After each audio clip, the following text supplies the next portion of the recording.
ಎರಡು ಆಯಾಮದ ಆಕೃತಿ ಅಂದ್ರೆ ಯಾರಾದ್ರೂ ಒಬ್ರು ಹೇಳ್ರಿ.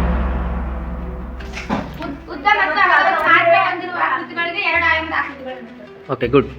ಚಟುವಟಿಕೆ 13ನೇ ಚಟುವಟಿಕೆ ಮಾಡಿದ್ವಿ. ಇವತ್ತು 14ನೇ ಚಟುವಟಿಕೆ ಏನಾದಂದ್ರೆ ಎರಡು ಆಯಾಮದ ಆಕೃತಿಗಳಾದ ಏನು ಆಯತ, ತ್ರಿಭುಜ, ವೃತ್ತ ಮತ್ತು ಅಂಡಾಕಾರವನ್ನು ಗುರುತಿಸುವರು ಮತ್ತು ವಿವರಿಸುವರು ಅಂತ ಅದನ್ನ ನೀವು ಮಾಡ್ಬೇಕು. ಬಟ್ ಅದಕ್ಕಿಂತ ಮುಂಚೆ ನಾನು ನಿಮ್ಗೆ ಸ್ವಲ್ಪ ಹೇಳ್ತೀನಿ. ಎರಡು ಆಯಾಮದ ಆಕೃತಿಗಳಂದ್ರೆ ಏನು? ಎರಡು ಆಯಾಮದ ಆಕೃತಿಗಳಂದ್ರೆ ಒಂದು ನೆನ್ಪಿಟ್ಕೊಳ್ರಿ, ಉದ್ದ ಮತ್ತು ಅಗಲವನ್ನು ಮಾತ್ರ ಹೊಂದಿರುವ ಆಕೃತಿ. ಉದ್ದ ಮತ್ತು ಅಗಲವನ್ನು ಮಾತ್ರ ಹೊಂದಿರುವ ಆಕೃತಿಗಳಿಗೆ ನಾವೇನಂತ ಕರಿತೀವಿ ಅಂದ್ರೆ ಆಕೃತಿಗಳು. ಇನ್ನೊಂದು ಮೂರು ಆಯಾಮದ ಆಕೃತಿಗಳು ಅಂತ ಬರ್ತದೆ. ಮೂರು ಆಯಾಮದ ಆಕೃತಿಗಳು ಅಂದ್ರೆ ಉದ್ದ, ಅಗಲ ಮತ್ತು ಎತ್ತರ, ಈ ಮೂರನ್ನು ಹೊಂದಿರ್ತದೆ. ಅದಕ್ಕೆ ನಾವು ಮೂರು ಆಯಾಮದ ಆಕೃತಿಗಳು ಅಂತ ಕರಿತೀವಿ. ಈಗ ಸದ್ಯಕ್ಕೆ ನಾವು ಇಲ್ಲಿ ಏನ್ ಕರಿತೀವಿ ಅಂದ್ರೆ ಎರಡು ಆಯಾಮದ ಆಕೃತಿಗಳು ಅಂತ. ಎರಡು ಆಯಾಮದ ಆಕೃತಿಗಳು ಅಂದ್ರೆ ಉದ್ದ ಮತ್ತು ಅಗಲ ಮಾತ್ರ ಹೊಂದಿರುವ ಆಕೃತಿಗಳು. ಉದಾಹರಣೆ ಯಾವುದು ಅಂದ್ರೆ ತ್ರಿಭುಜ, ಆಯತ, ಚೌಕನ ಕೂಡ ಬರ್ತದ, ಚೌಕನ ಕೂಡ ಬರ್ತದ, ವೃತ್ತನ ಬರ್ತದ, ಅಂಡಾಕೃತಿ ಅಂತ ಬರ್ತದೆ. ಈಗ ಆಯತ ಇದನ್ನು ಕೂಡ ಇದೆ. ಇದು ಉದ್ದ ಮತ್ತು ಅಗಲವನ್ನು ಹೊಂದಿರುವ ಆಕೃತಿ, ಉದ್ದ ಮತ್ತು ಅಗಲವನ್ನು ಮಾತ್ರ ಹೊಂದಿರುವ ಆಕೃತಿ. ಹಂಗಾಗಿ ಇದನ್ನ ನಾವು ಏನಂತ ಕರಿತೀವಿ ಅಂದ್ರೆ ಎರಡು ಆಯಾಮದ ಆಕೃತಿ ಅಂತ ಕರಿತೀವಿ. ಓಕೆ, ಮತ್ತೆ ನಿಮ್ಗೆ ಏನ್ ಗೊತ್ತಿರ್ಬೇಕು ಇದ್ರ ಬಗ್ಗೆ ಅಂತಂದ್ರೆ ಈ ಆಕೃತಿ ಬಗ್ಗೆ. ಇದಕ್ಕ ಎಷ್ಟು ಬಾಹುಗಳದಾವ? ಎಷ್ಟು ಬಾಹುಗಳದಾವ?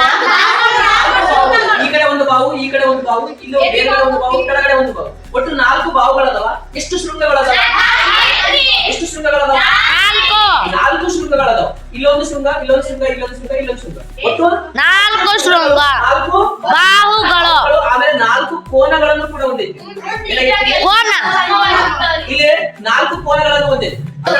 ಹೌದಾ? ಈಗ ಗೊತ್ತಾಯ್ತಾ ಎರಡು ಆಯಾಮದ ಆಕೃತಿಗಳಂತ ಯಾಕಂತ ಕರಿತೀವಿ? ಇದನ್ನ ಗುರುತಿಸಿದ್ರೆ ಏನಿದು ಆಯತ. ಆಯತ. ವಿವರಿಸಬೇಕು ಏನಂತ. ಚೇತನ, ನಿನ್ನ ಹತ್ರ ಇರೋ ಆಕೃತಿ ಯಾವುದು? ಓಕೆ, ಅದ್ರ ಬಗ್ಗೆ ವಿವರಿಸು. 4 ಶೃಂಗ ಇರ್ತಾವ್ರಿ, 4 ಬಾವು ಇರ್ತಾವ್ರಿ, 4 ಕೋನಗಳು ಇರ್ತಾವ್ರಿ. ಇದು ಬಾವು. ಓಕೆ ದೇವರಾಜ, ನಿನ್ನ ಕೈಲಿರೋದು ಯಾವ ಆಕೃತಿ? ಆಯತ. ಓಕೆ, ಇದೇ ರೀತಿಯಾದ ದಿನನಿತ್ಯ ಜೀವನದಲ್ಲಿ ನೀವು ಯಾವ ಆಕೃತಿಗಳನ್ನು ನೋಡ್ತೀರಿ? ಕಾಪಿ ರೀ, ಕಾಪಿನೂ ಆಯತಾಕಾರದಾಗ ಐತಿ. ಮತ್ತೆ ಮತ್ತೆ ಬೋರ್ಡ್, ಬೋರ್ಡನ್ನು ಕೂಡ ಆಯತಾಕಾರದಾಗ ಐತಿ. ನೆಕ್ಸ್ಟ್ ಮಲ್ಲಪ್ಪ, ನಿನ್ನ ಕೈಲಿರೋದು ಯಾವ ಆಕೃತಿ? ಆಯತ. ಓಕೆ, ನೀನು ಇಂಥ ದಿನನಿತ್ಯ ಜೀವನದಲ್ಲಿ ಎಲ್ಲಿ ನೋಡ್ತಿ? ಯಾವ ಆಕೃತಿಗಳನ್ನ ನೋಡಿರ್ತಿ? ಕಿಟಕಿ ರೀ, ಕಿಟಕಿನಾ? ಓಕೆ, ನೆಕ್ಸ್ಟ್ ಫೋನ್ ರೀ, ಫೋನ್. ಇಟ್ಟಂಗಿ ರೀ, ಎಲ್ಲದ ಇಟ್ಟಂಗಿ? ಓಕೆ, ಇದು ಯಾವ ಆಕಾರದಾಗ ಐತೆ ಅದು? ಆಯತ. ಹಾಂ, ಓಕೆ ಗುಡ್. ನಿಮ್ಮ ಗ್ರೂಪ್ನಲ್ಲಿರುವ ಆಕೃತಿ ಯಾವುದು? ತ್ರಿಭುಜ. ಓಕೆ, ತ್ರಿಭುಜನ ನೀವು ದಿನನಿತ್ಯ ಜೀವನದಲ್ಲಿ ಎಲ್ಲಿ ಬಳಕೆ ಮಾಡ್ತೀರಿ?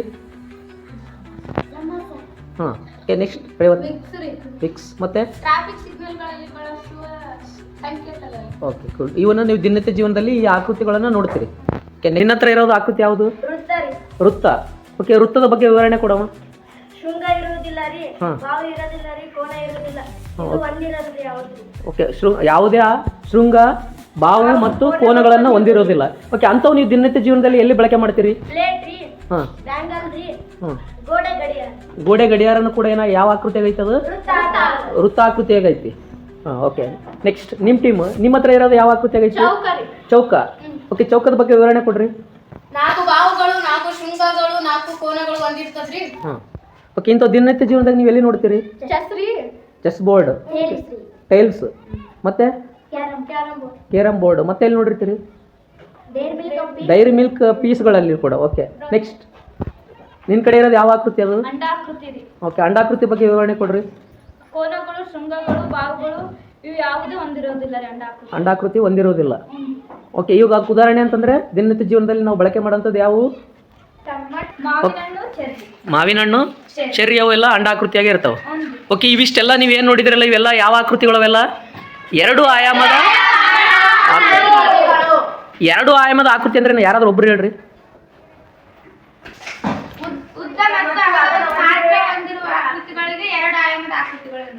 Okay good.